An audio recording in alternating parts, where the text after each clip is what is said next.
പഴയകാല മോഹൻലാൽ ചിത്രങ്ങൾക്ക് എന്നും റിപ്പീറ്റ് വാല്യൂ ഉണ്ട്. മലയാളത്തിലെ മറ്റൊരു നടന്റെയും റീ റിലീസ് ചിത്രങ്ങൾക്ക് തിയേറ്ററുകളിൽ ഇത്രയധികം ആളെ കയറ്റാൻ കഴിയില്ലെന്നാണ് ആരാധകരുടെ ഉറച്ച നിലപാട്. സ്ഫടികം, ദേവദൂതൻ, ഛോട്ടാ മുംബൈ, മണിച്ചിത്രത്താഴ്, രാവണപ്രഭു തുടങ്ങിയ റീ റിലീസ് സിനിമകൾക്ക് ശേഷം മോഹൻലാലിന്റെ അടുത്ത ചിത്രം റൺ ബേബി റൺ ആണ് തിയേറ്ററുകളിലേക്ക് എത്തുന്നത്. 4K റീമാസ്റ്റർ ചെയ്ത പതിപ്പ് 2025 ഡിസംബർ 5-ന് വീണ്ടും തിയേറ്ററുകളിൽ റിലീസ് ചെയ്യും. ജോഷി സംവിധാനം ചെയ്ത് ഗാലക്സി ഫിലിംസിലൂടെ മിലൻ ജലീൽ നിർമ്മിച്ച ചിത്രമാണ് റൺ ബേബി റൺ. 2012-ൽ റിലീസ് ചെയ്ത ഈ ചിത്രം തിയേറ്ററുകളിൽ 100 ദിവസത്തിലധികം ഓടി ബോക്സ് ഓഫീസിൽ വൻ വിജയമായിരുന്നു. സച്ചി സേതു ജോഡി വേർപിരിഞ്ഞതിന് ശേഷമുള്ള സച്ചിയുടെ ആദ്യ സ്വതന്ത്ര തിരക്കഥയായിരുന്നു സിനിമയുടേത്.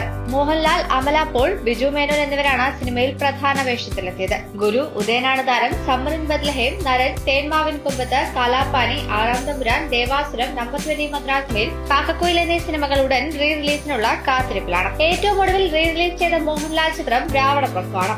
ആഗോള ബോക്സ് ഓഫീസിൽ നിന്നും 4 കോടിയിൽ കൂടുതൽ കളക്ഷൻ രാവണപ്രഭു നേടിയിട്ടുണ്ട്.